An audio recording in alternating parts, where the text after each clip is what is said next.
চিংড়ি মাছ দিয়ে আমি কুমড়ো শাকের তরকারি করব। নিয়ে নিলাম চিংড়ি মাছ, এখানে কুমড়ো শাক,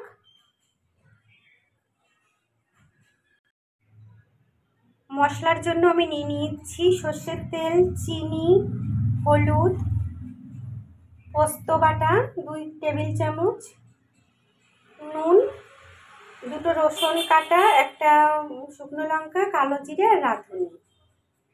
কড়াটা বসিয়ে নিয়েছি, কড়াটা গরম হয়ে গেছে, কড়াইটা দিয়ে দিচ্ছি সর্ষের তেল।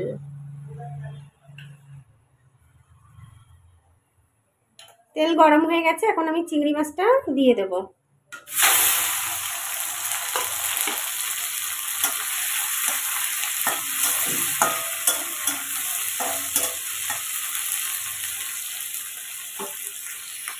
নুন হলুদ দিয়ে আমি চিংড়ি মাছটা ভেজে নিচ্ছি 5 মিনিট মতো। চিংড়ি মাছ ভাজা হয়ে গেছে, আমি তুলে নিচ্ছি একটা বাটিতে।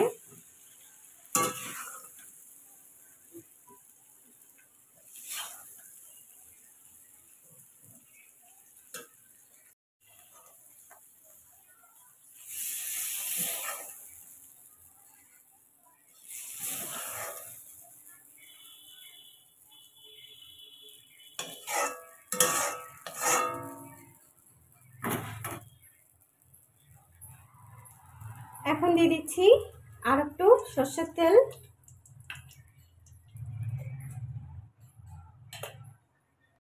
তেল গরম হয়ে গেছে, এখন আমি মশলাগুলো দিয়ে দিচ্ছি।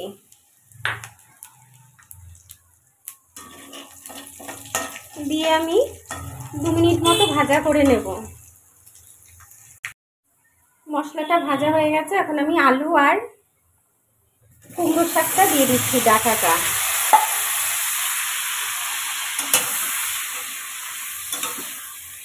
দিয়ে আমি 5 মিনিট মতো ভাজা করে নেব।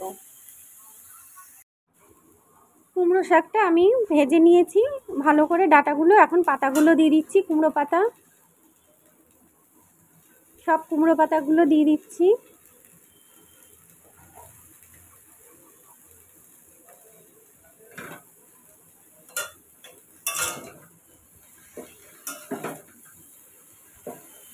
দিয়ে একটু নাড়িয়ে চাড়িয়ে নিচ্ছি। সেদ্ধ হবে কুমড়ো পাতাগুলো 10 থেকে 15 মিনিট। সেদ্ধ হয়ে গেছে ভালো করে। এখন দিয়ে দিচ্ছি 1 টেবিল চামচ হলুদ গুঁড়ো, দিয়ে দিচ্ছি চিনি 1 টেবিল চামচ, দিয়ে দিচ্ছি পরিমাণ মতো নুন স্বাদ অনুযায়ী, দিয়ে দিচ্ছি 2 টেবিল চামচ পোস্ত বাটা, দিয়ে একটু ভালো করে কষিয়ে নেব 5 থেকে 6 মিনিট মতো।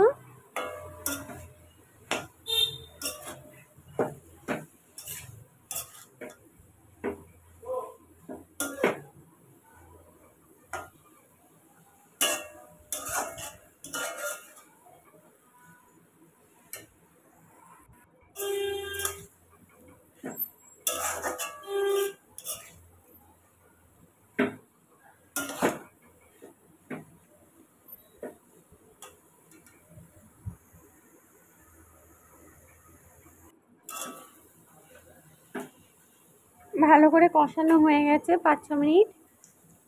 এখন দিয়ে দিচ্ছি জল, যে যেরকম ঝোল খাবে দিয়ে নেবে।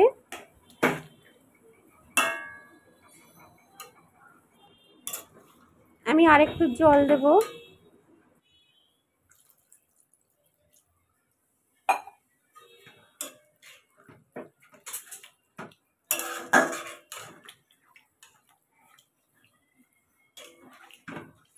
ঝোলটা ফুটে উঠেছে, এখন ভাজা চিংড়ি মাছগুলো আমি দিয়ে দিলাম। দিয়ে আমি 5-6 মিনিট রান্না করে নেব।